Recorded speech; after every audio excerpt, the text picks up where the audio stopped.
Hello and welcome to the Raptors Reaction Podcast. I'm your host, Samson Folk, and this podcast is brought to you by Brian Goldfinger of Goldfinger Personal Injury Lawyers. Thanks, Brian. Anyway, the Raptors just finished shellacking. Yes, shellacking. We're running out of words this late in the season because the Raptors are shellacking, bludgeoning, destroying, dismantling, all the ings they are doing to these G League affiliate teams. Not actually G League affiliate, but the Bulls are pretty bad. They have a litany of injuries. They lost 124-101 tonight. Lauri Markkanen was out. Chris Dunn was out. Denzel Valentine. Zach LaVine. Otto Porter Jr. I can't think of anyone else, but that's already a lot. And considering that those players aren't even that incredible, they're just, a bit better to watch than, let's say, Donald Lemon Jr. or Shaq Harrison. Actually, I'll take that back. Shaq Harrison was actually kind of fun to watch. Same with Donald Lemon Jr. He had a really ridiculous jelly that he made. But the Raptors shellacked them. It was an extremely easy game for the Raptors. It was a cakewalk.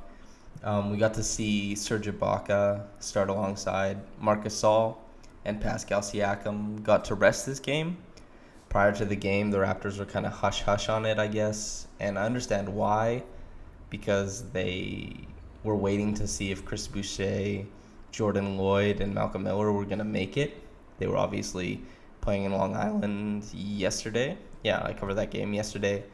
And they were playing against the Long Island Nets in the G League playoffs, but they made it in time for this game, so I guess they opted to just rest Siakam, which good for him. And what a development in Pascal Siakam's career that he's getting rested because he's such an important cog in a team that they're saying, listen, man, you're so good. We want you to rest and we want you to be okay. It must be kind of like the highest compliment. I'm sure being a player, a little bit of it, you're like, oh, I don't want to be rested. I want to go play. I want to play all the time.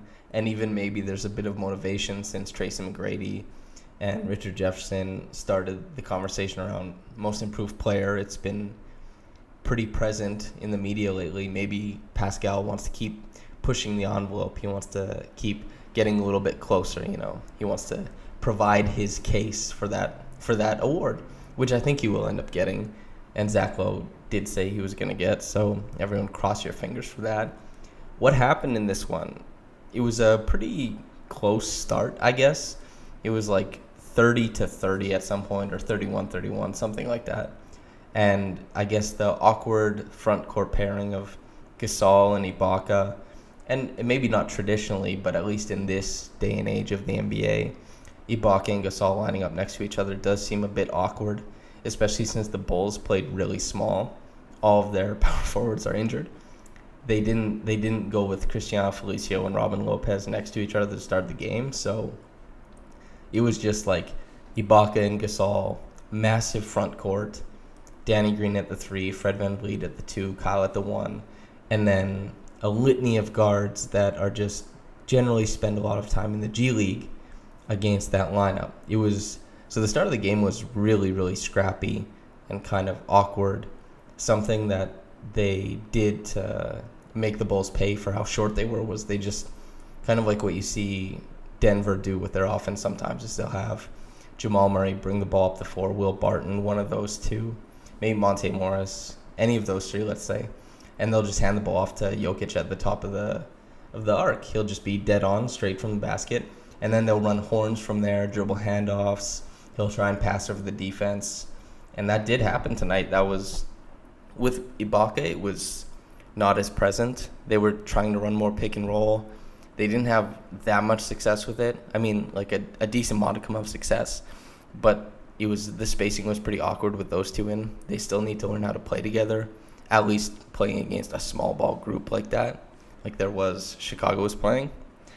But the offensive explosion that came in the second and third quarters was largely on the back of Fred VanVleet and Marc Gasol. They had a couple nice plays in the pick and roll, but it was mostly Marc Gasol collecting the ball, at the top of the three-point line, playmaking from there, dribble handoffs, getting Van Vliet downhill to the rim, or even just providing a ton of spacing for him to shoot from downtown. And Serge Ibaka came in, and he kind of put the game away in the fourth quarter, let's say the late third to the early fourth, because, well, I guess he was in till like 3 minutes left in the fourth. But he was really big on the boards. He was out muscling Felicio, and he was also, anytime he got a switch onto, let's say, Samson or Lemon Jr. or Selden, he was just taking them right to the rim. And Ibaka was way too big for anybody on the Bulls bench to contend with. So he was an important part of closing that game out. And I guess Kyle Lowry started out the game pretty aggressive, and it was fun to watch him play. He didn't shoot very well, but he had one of those games. I wrote in the preview beforehand, I was like, my cold-ish take that I had to all my previews, which is usually a pretty simple talking point, something that I think will definitely happen. So not a hot take, but a cold one. Wow, very clever, Sam. Like Norm Powell will get like a double-digit game when he's going to face like a bad team, something like that. Or Fred VanVleet coming back from injury and going to get a lot of minutes with Kyle Lowry. He'll have a good game as well. It's a little bit more specific, but something like that. And my coldest take was Kyle Lowry will have a triple-double in 24 minutes. The minutes I wasn't so far on. He played 28. He had 10 points, 7 rebounds, and 8 assists. I thought that he would get a lot of assists tonight because I assumed if they were playing Ibaka and Gasol together, they were really going to try and run quite a bit of pick and roll. They did, and I was happy to see it because Ibaka looked really sharp, popping. That's been his whole thing this year. Siakam has definitely been the most consistent starter, let's say consistent player for the Raptors this year. But Ibaka isn't trailing far behind for that role.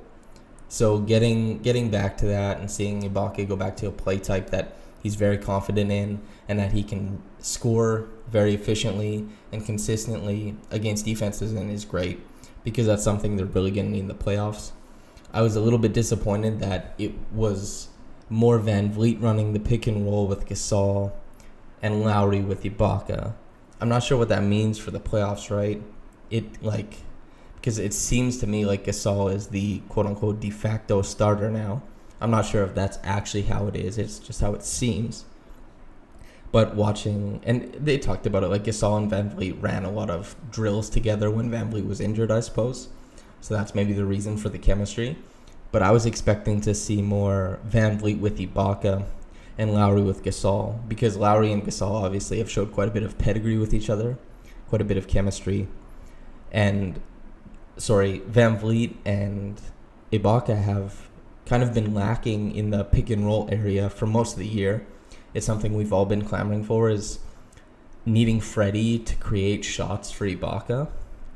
And I understand why it's tougher and why they like playing Van Vliet and Gasol together, because Van Vliet is a really clever cutter. He's really good bouncing around, dribble handoff. He's really good at weaning advantages when a guy bites too much. And Gasol is definitely a guy who can hold the ball at the top of the key, something like that. And he can get guys to bite because he's dangerous from there. Shoot, pass, dribble, less dribble lately. But he can do everything from there, and he can make you pay in a bunch of different ways. So Van Vliet can make a lot of people bite. He'll dart back out of the three-point line, things like that. He had a really nice night from three tonight. I think he hit 3 3-pointers. They were all pretty deep. He was on 40% as well. So I understand why they play Gasol and Van Vliet together. But I think something I'd really like to see personally is a rapport from Van Vliet and Ibaka, getting Ibaka the pick and pop shots he likes. Because what happens if, the best starting lineup in the playoffs is Gasol at the 5? You don't want Ibaka to be walling away on offense with the bench units because nobody can get him the shots he likes. It's really important that Ibaka gets the shots he likes because he's a good shooter and he's an important part of the offense. He's not a player who should be forgotten. He's not a player who should be left behind. So it's important that they cater to him in that way, and it's worthwhile because that's an important part of the offense. Just as Gasol's shooting has to come and be an important part of the offense, Ibaka's shooting has to be an important part of the offense. It's a different facet in a team, the Raptors, who are very multifaceted, that's great, but you also don't want to lose any of that, because being multifaceted is one of the biggest benefits of the team, and I think it'll be very, very important come playoff time. So I just don't want to see them lose Ibaka's very specific pick and pop offense to satiate some sort of, free-flowing offense with Gasol. I'd like both. That's what I want. And I want both Kyle and Fred to be able to orchestrate that type of offense with Serge. Norman Powell's good tonight, as he often is when he plays against these types of teams. There are a lot of players who look like Norman Powell when he was young there. Let's say Donald Lemon Jr., you can just see by the way he runs, the way he dribbles, he's very explosive. He was skying through the lane, but he gets trapped in the air when he's going up at the rim. Ibaka blocked him, I think, like 3 times. Gasol got him once, it seemed. And guys like that, they're just oozing potential, but the decision-making isn't quite there. And Norman Powell, whose decision-making still leaves, it leaves quite a bit to be desired sometimes, but it's still a step ahead of those guys. And when he's attacking a defense, let's say, where Shaq Harrison is the guy standing in as the rotation defender in the paint, he's just going to go to the rim, which he did. And that's something he's been good at lately. He's better at picking his spots. I think part of it is the type of competition they've been playing, which is fine. You play who's in front of you, of course. Jeremy Lin was also good. That was maybe one of the most encouraging things that I saw anyway, is that he hit his shots. I think he hit all of his three-pointers tonight. I think he was 2 of 2, which is a big step. He's 4 of 8 overall, and it was pretty crisp decision-making. It didn't seem like he was getting stopped like we'd seen in previous games, was that runs the pick and roll, can't find a matchup, that he likes, doesn't snake it, just goes to like a mid-range jumper, picks up his dribble, passes the ball back out, basically just wasting seconds on offense.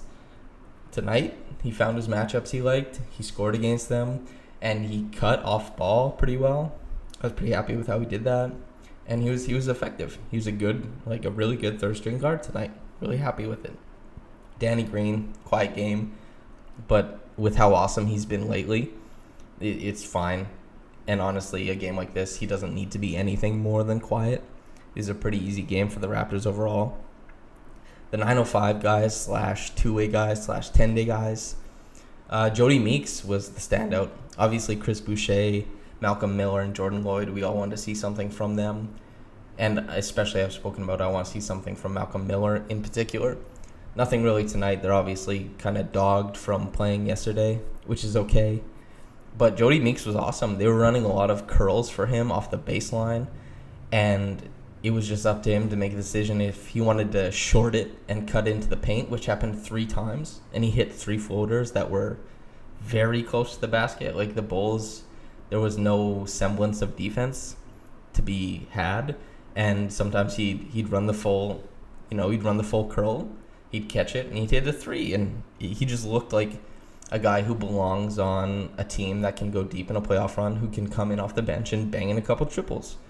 That's like his whole thing. That's his whole shtick, and I was happy to see it. The Mitchell Robinson Award, since I guess that's probably as good a eulogy of the game. The Mitchell Robinson Award, I guess, Timothy Luwawu-Cabarrot is a guy I actually really liked. I used to always play with him in NBA 2K just because I was like, this guy, I think he'll end up being a decent shooter, and I think that he can throw one down every once in a while. Like a fun little potential play. He was 4 of 9 from downtown tonight, and without him stretching the floor, a lot of the Bulls' actions would have ended up being really, really pointless, since a lot of their players cannot shoot it right now. So he was really important to what the Bulls were doing on offense, even though it was mediocre. If they didn't have him, it would have been much worse. And so since there was nothing particularly villainous about any type of the Bulls' behavior in this one, there was no Mitchell Robinson, no Goran Dragic, nothing of that ilk, then it's just the player who presented the most problems, I guess. And there was no Robin Lopez and Serge Ibaka fight tonight. So Mitchell Robinson Award, Timothy Luwawu-Cabarrot. And the Reggie Evans Award, which is the hustle guy, the guy who brings it the most, I think Serge, I know it's not a super tough game, but he when he's playing, because Gasol got staggered with Van Vliet and Lowry and Green, and Gasol had a bit easier players to play with, and Ibaka got staggered with the lesser players like Powell, guys like that. And so he just, in his time, ate the glass, went to work, defended the rim, all the things that he does that everybody knows is a part of his game, but in more inconsistent years have come and gone. This year he's been great.